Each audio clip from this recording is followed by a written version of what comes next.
So I was not the biggest fan of Forspoken. That's no mystery to anybody who saw my video back when the game launched, but since its release, there's been a bunch of patches and a major DLC released, and a lot of people have asked me whether I feel I was too hard on the game, not giving it the chance it deserved, and whether or not it deserves a second chance, or just was caught up in a negative media storm that wasn't fair. And by the way, if you hear like weird audio cutting in and out while I'm doing this, it's because the game's protagonist and bracelet companion never shuts up, and so even while I'm sitting here, it's talking through the speaker on the controller, and I don't know how to turn that off. I don't think you actually can. So we're we're gonna struggle bust through this, but it seems like the problems that frustrated us before are omnipresent. So buckle up, we're gonna go back to Forspoken, see if they fixed the things that were problematic before, and if the new DLC actually adds anything of substance. As always, make sure to like, subscribe, ring the bell, blah, blah, blah. You've heard every YouTuber before say it, so I'm just gonna shut up. I can't tell if you do or don't, so sub if you want to, like if you want to, who cares? Let's just get to the video. But before we get into all of that, thank you to our sponsor, Logitech G and the Astro A30 headset. These right here are the brand new Astro 30s from Logitech G. These things are quite nice, if I say so myself. These come in two different colors, this darker navy and then also a clean white. I got the navies because I just think they look really, really cool, and I think they fit into my space and setup really nicely. They also have an attachable microphone so that you can simply plug it in and go if you want to play with that, or since I have a separate microphone, it doesn't need to clog it up or take up much space. You just unplug it and you can use them straight. The Astro A30 headset is compatible with pretty much everything using these little USB dongles that you plug into your device and you're good to go. Whether you're playing on the PlayStation 5, Xbox One, or your PC like I tend to play on, it just works. Or if your setup is a little bit more complicated, you can actually direct wire in with an aux cable so that you retain the maximum fidelity going straight to the headset and you don't lose any through the wireless transfer. Really, these things are just super versatile, which is awesome. And the fact that the battery life on these things is so great, you have upwards of 27 hours of listening time before you have to recharge with a USB-C cable. It's crazy. And perhaps the most important thing is that they are super comfortable, especially over long periods of time. If you've watched the channel at all, it's probably become apparent to you that I have a big head, and finding headsets that are comfortable for long periods of time is a little bit difficult. But these things are just like, I don't even realize I'm wearing them. It's kind of amazing. It's great. I just forget about them. And all of the other perks like the ultra low latency wireless, the super compact and easy to travel with carrying case, or the fact that you can customize your audio experience with the Logitech G mobile app. These things are just great. I don't know how else to say it. Like, they're just great. And as you guys know, I don't promote something like this unless I actually believe in the product and brand, and I've been an Astro user for years, and I can't recommend them enough. Check them out today at the link in the video description box below or in the pinned comment, and elevate your audio experience today. Okay, let's just get into it. So one of my biggest frustrations with Forspoken when it launched were the technical issues. Basically on performance mode, it rendered at a terribly low resolution, but then it tried to upscale using FSR2 is my understanding. Whatever was going on, it's just kind of ugly and blurry. Now, since launch, they have patched it and gotten it running a little bit better. I've been playing around a little bit before we started filming, and it does seem to generally run smoother, though it's still a little blurry, and I'm gonna show you this right here. When we're walking forward, just watch along this wall. There is still mad pop-in all over the place as you explore. Now this, granted, is on the performance mode, but this is pretty aggressive pop-in for a PlayStation 5 title, as far as I'm concerned. Which, yeah, by the way, we're playing on PlayStation 5 in case I didn't mention that before. Now, if we go into the settings, we can change this over to like quality focused, and we can see what it runs like there. And here it drops down to 30, and it does seem to render at a high resolution. All of the grass and foliage does seem to be rendered much sharper, which is awesome. But as you will see, the pop-in with the shrubs is still here. That seems to be a setting that is independent of what graphics setting you're actually going to. So it's not going to go away just because you are playing on quality mode versus performance mode. It's still gonna be there. You see there, it's still happening. And frankly, because this game focuses so much on this quick fluid movement, I think this is a game where 60 is definitely preferable. So it doesn't seem as though the graphical issues or performance issues have been fixed enough to really justify going back and, you know, moving on from that point. It seems like it's still a problem. But then we have to ask ourselves, what were the other concerns? Well, one of the biggest ones, and for me, probably the biggest one, is the fact that they give you a massive open world to explore. I mean, this thing is huge, tons of places to go to. And frankly, none of it is interesting. This section is from a little bit later in the game, and as you can see, it's pretty. It's basically just a big rocky area with a bunch of red rocks. Oh, exposition. You're a bracelet, idiot. Oh, she called him an idiot. That's funny because he's a bracelet. And that's the whole discussion. Jesus. We'll get to the dialogue here in a second. But as you can see, like looking around, what is pulling you? Okay, maybe the tower attracts your attention. But that's kind of it. Nothing else in this space is particularly interesting. In fact, the only thing that they try to pull you in with are either little enemy encounters like that, where you can see the little fellas down there that are ripe for a plucking, or with the little blue glowing orbs and spots in the distance, like you can see there. These are little mana pickups, and this is what you need to use to level up and to get new abilities and things. And you can see they put so little effort into this that they just kind of threw them around the level. So you're expected to just run around picking these up like it's some sort of weird Pac-Man ripoff. It's really bizarre, and it does not justify exploration. Then you see like this chest here. Oh, it's a cool reward for exploring, but it's just sitting here. And then we pick it up and it's a flute blossom. Okay. It's a flute blossom. Maybe if I keep exploring, I'll find a gibble smack and a jibble bopple, and maybe together I can get a Wonka bar. Like, I don't understand why this is supposed to be fulfilling or why it's supposed to make me want to keep exploring every nook and cranny. It frankly doesn't do that. So instead, you just kind of end up going through the motions, going from objective to objective, which some players don't mind. But if you're going to give me a massive open world like this, and then there's just nothing of interest in it, you shouldn't be surprised when I disconnect and I'm not intrigued or captivated in a way where I want to keep playing. Even if we go to later game areas where there's like cities and people walking around and stuff, it's still just painfully bland and uninteresting. Like, they had the opportunity to make a really interesting and compelling city to explore here with nooks and crannies to explore through or little parkour challenges. And instead, they're just kind of like big blocks for you to run around on. And it's just not captivating. I mean, again, I was kind of hoping to go back to this and find something compelling and to be like, you know what? Maybe I did get caught up in all of the negativity. Maybe this isn't so bad. Maybe this actually is a pretty good game and I needed to give it another chance. But no, it's just... no part of this is like, oh, I want to go back to this. It's just immediately like, oh, well, I'm bored. And then look, there's like, again, more mana drops just thrown here. So you're just expected to go pick these up and then we're good. Oh my God, they won't shut up. The bracelet's humming. Oh. Shut up. Teach you. Yeah, what he said. Oh yeah, what he said. So charming and witty.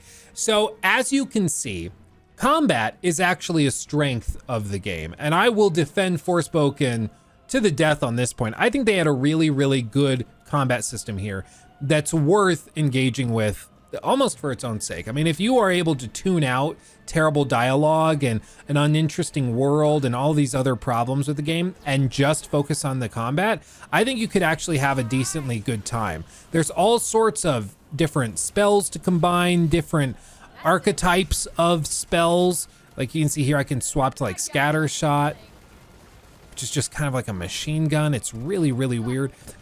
And there's so much here. There's a ton here. Unfortunately, very few people are actually going to ever engage with it because the rest of the set dressing is so terrible. You know what? It's like having a cake and the frosting is delicious. But the cake bread itself was made with like mayonnaise, pickle juice, and like Magi dates and what's something else that's kind of gross? Fish sticks. Who am I kidding? I love fish sticks. But in the context of a cake, it doesn't work. So the frosting's delicious. In this case, the combat is delicious. But everything else, which you kind of have to consume if you're gonna eat the frosting, is just bad. It's just not good. And it doesn't matter how good the frosting is, the cake as a package sucks. Or I guess I could have just said, you know, one bad egg spoils the omelet, or whatever else saying that already exists. But you know what? My weird fish stick cake analogy hopefully got the message across. And you know what? I find it really interesting because I really do think that Forspoken would have been better off if they had just had a voiceless protagonist. Like somebody that comes in. See, I'm having to mute her already because she won't stop talking to that damn cuff. But I think because pretty much within an hour of streamers getting their hands on this game, people knew how cringy the writing was. The weird stuff with like the mob coming up and trying to beat her up, and then her just throwing dirt in their face and running off away from them. The whole thing was just bizarre, and it left a bad taste in people's mouths, and it immediately became a target for mockery.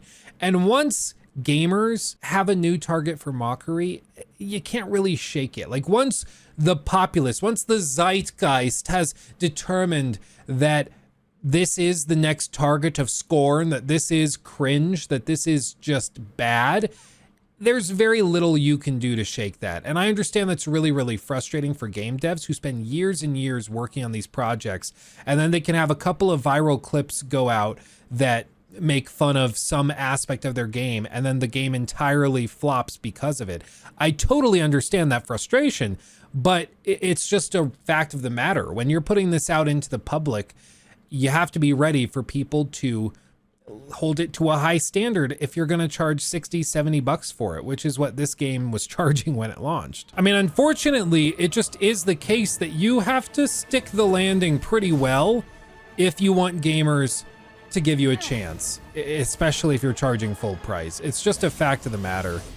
And you can hate it, but that's the game. I mean, that's just how it works. Like, you see what I mean? I just did all of that to open this chest, and it's a feather. Like, okay, cool. I love it. So exciting to get rewarded with that, right? So, okay, none of the stuff that was bugging us from before is fixed. Okay, so Forspoken as a game as it stands is the same game that we didn't like just a handful of months ago. However, as I mentioned, they just added a new DLC. If we go down to add-on content, there's a new one called In Tanto We Trust. They do recommend completing the main game before doing this to avoid spoilers, because this is technically like an epilogue.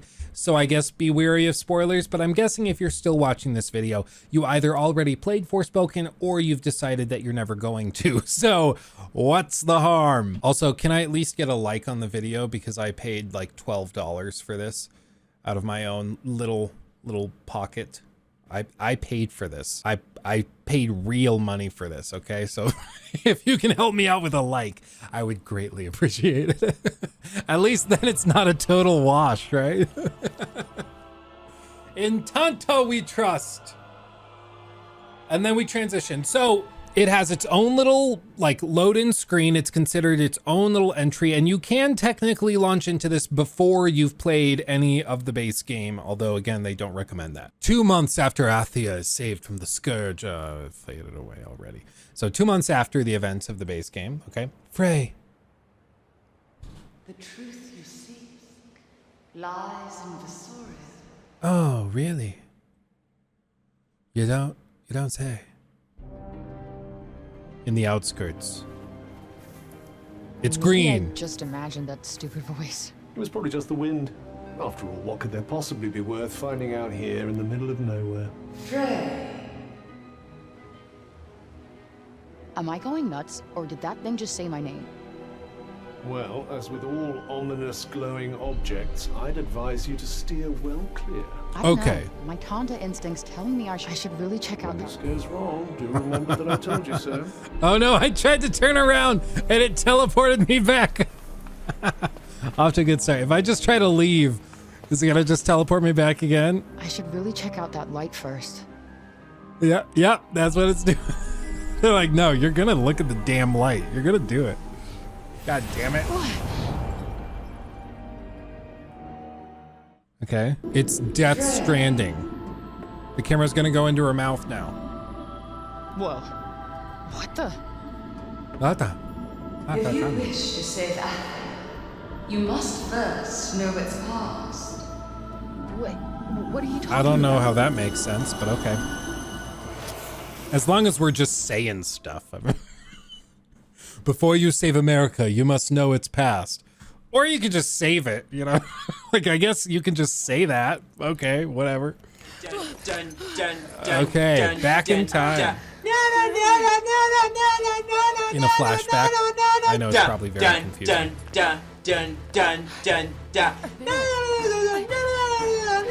Looks like it. That's probably good.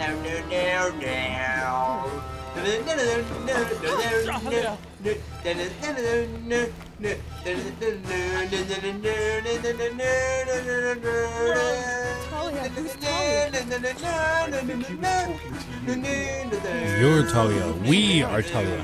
You're so sure. I rather suspect that it might have been transmitted to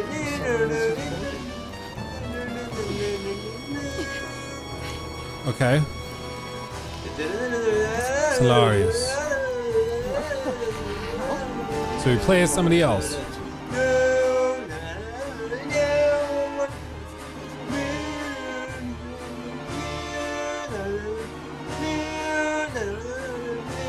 I don't know.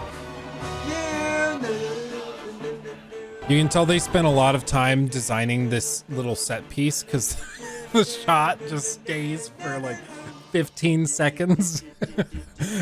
I do the same thing in YouTube videos when I'm like really proud of something we've done. I'll just let it sit on screen, like the intro to like the Elden Ring or Hogwarts Legacy critiques, and we really just savor that moment. I've been guilty of this as well, but it's just funny to see it from like a multi-million-dollar production company and studio doing the same thing.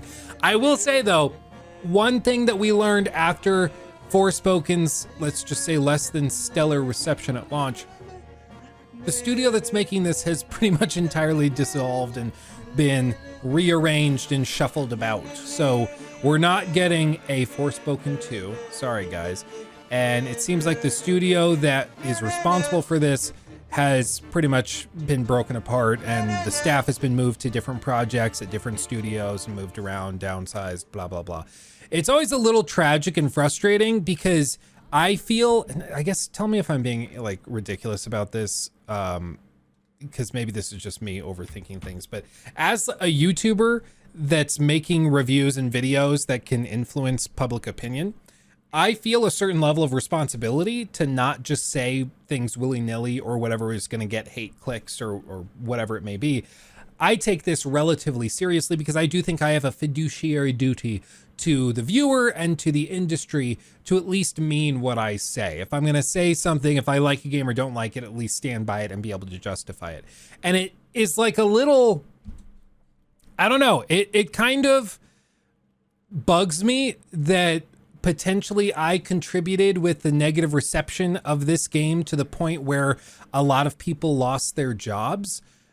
That makes me feel bad, I guess. But at the same time, it's not my fault the game sucks ass and was bad. Like, you know, so I get both sides of it, but I still feel kind of weird. It's like if you went to a restaurant and your waiter was just terrible, and then the manager comes over and asks you, how is your waiter tonight? And then you tell them honestly what they were like, and then that waiter gets fired. You're probably gonna feel bad, even though you were just being honest and truthful, and it's not your fault the waiter sucked. You just were being honest and truthful, and then it got that person fired. So I think, I don't know, this is just me whining and complaining about feeling awkward for hating on a game and then hearing that a lot of people lost their jobs as a result of it. But what are you gonna do? I guess reassure me that it's okay, or agree with the dark side of my brain that's telling me that this is all my fault and that I'm part of the problem. Okay, moving on. You guys like, Luke, shut up. Hey, stop! Get off! Don't touch me! Oh, it's the guy from What We Do in the Shadows.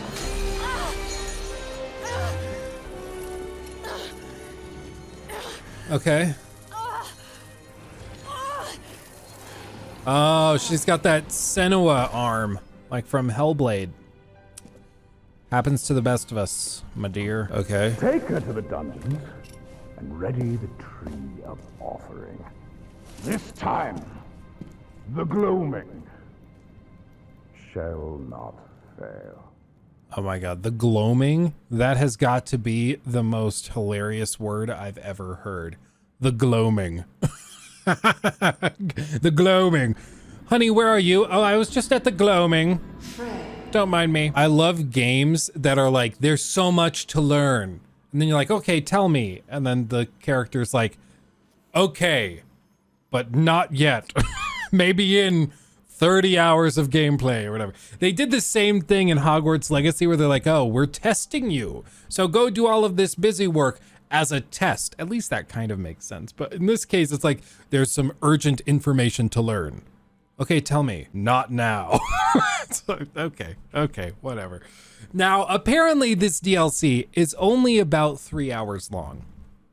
Evidently, there's not a whole lot here, and even hardcore fans of Forspoken have not been thrilled with this offering. It does seem like it was kind of, I don't know about phoned in, because it was probably mostly done before the original game even launched. It was just kind of polished after that.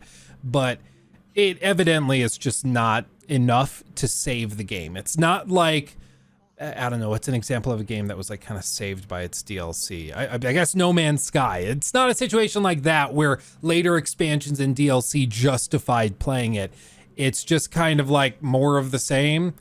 And then there's like 1 or 2 new abilities you'll get, but because it's in an alternative timeline and world with a different character, it's not actually something that's going to help you explore in the base game at all if you're going to try to continue being a completionist and finding things.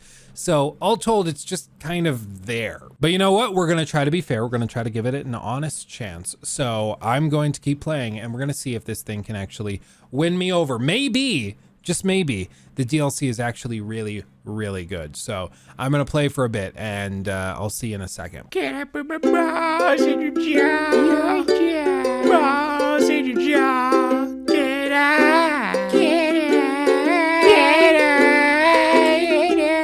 get up with my balls in your jaw, yeah. Balls in your jaw. Get out, get out, get out. Okay, so I've kept on playing. There's a handful of like narrative sections. It definitely seems to be more of a narrative DLC than anything else, but there's a couple of big set pieces that are relatively interesting, a lot of stealth sequences, and I just came across this little boss fight that seems relatively interesting. So this is cool. I don't really know what to make of it yet, but it seems like it could be compelling. Okay, so it's just a fight where I'm just supposed to not die until she can help. Okay. Look out! Talia! Move! Fuck!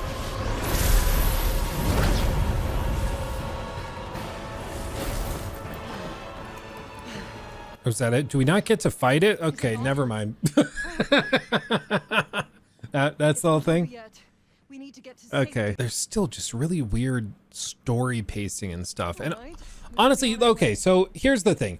I did not really connect with the story of Forspoken, if I'm being honest. It just didn't hook me. I know some people did. Some people do love it, and they've played it a lot. And I've read through their posts on the subreddit for this game, and I'm glad that they found something that they could connect with here. But I'm not one of those people. And it seems like most players did not connect with the game or the story and the characters in a significant way either. So to see that this DLC is largely a story DLC building on the foundation of the base game, that to me is just a little underwhelming, because it doesn't give me any reason to go back, especially because they kind of want you to have finished the base game before taking it on to avoid spoilers. And I get that, but it still is just like a little bit confusing of a decision. Like they needed to convince people. And again, I understand that most of this was probably greenlit well ahead of time, but still, it's just not what they needed to do to be even moderately successful in convincing players that this is worth playing and going back to and giving a second chance. It really is just kind of depressing if I had to like define how it makes me feel. And it's just because like there's really nothing they could have done. Players have made up their minds with this game, so anything that they were gonna do here is just kind of set dressing to the show that's already been written. It's already done. Like the story's already been told, the ending is known. So this is all just kind of going through the motions, leading to a conclusion we all have already arrived at, you know? And that's just too bad. And I went into this video hoping that I would be convinced, hoping that something would catch me and I would be convinced to go back, and maybe I was too hard. Maybe I need to give it another shot or something. But that hasn't happened. And instead, I'm just left going, okay, yeah, no, I can see why I felt the way I did. And I still feel that way. And that's just too bad. It's really too bad. Because I don't like disliking games, to like contrary to popular belief. YouTubers don't like just hating on stuff for the sake of hating on them. We just have to say what we think. And if a game is not captivating or is crappy, we're going to tell you that. And in this case, like, I would love to have been convinced of Forspoken. I would love to have another game that released this year that I can start to promote and that I can talk about and express my interest in, but it's just not it, fam. Like, this just ain't it. I'm not gonna lie to you. If it doesn't connect with me, it doesn't connect with me. And if it does, I'll tell you that. I've taken heat for saying that I really find Assassin's Creed Origins and Assassin's Creed Odyssey very impressive games. And now they've sort of become cult classics. Now people are actually kind of talking them up and hyping them up a little bit more, because they're starting to see, I would like to think, what I've been saying for a long time. And, oh God almighty. Oh, that was almost bad. But I said that, yeah, this is what I get for trying to talk while I'm doing this. But this is the thing, like, if I think a game is awesome, I'll tell you that. And if I get heat for it, I get heat for it. But I'm going to tell you what I actually think. And in the case of something like Starfield, if I think that that game doesn't actually look that remarkable, I'm going to tell you that. Even if it's not popular or it gets some dislikes on the video, I'm going to tell you what I think. Love it or hate it. That's what you get. Like, I'm not going to do the IGN thing where I just tell you like what the most boilerplate version of whatever description of the game is. I'm not going to avoid discussing potentially bombastic topics because I don't want to risk the downvotes or anything. I'm just going to tell you what I think, and you can take it or leave it. And in the case of Forspoken, I and a lot of other people just didn't connect with it.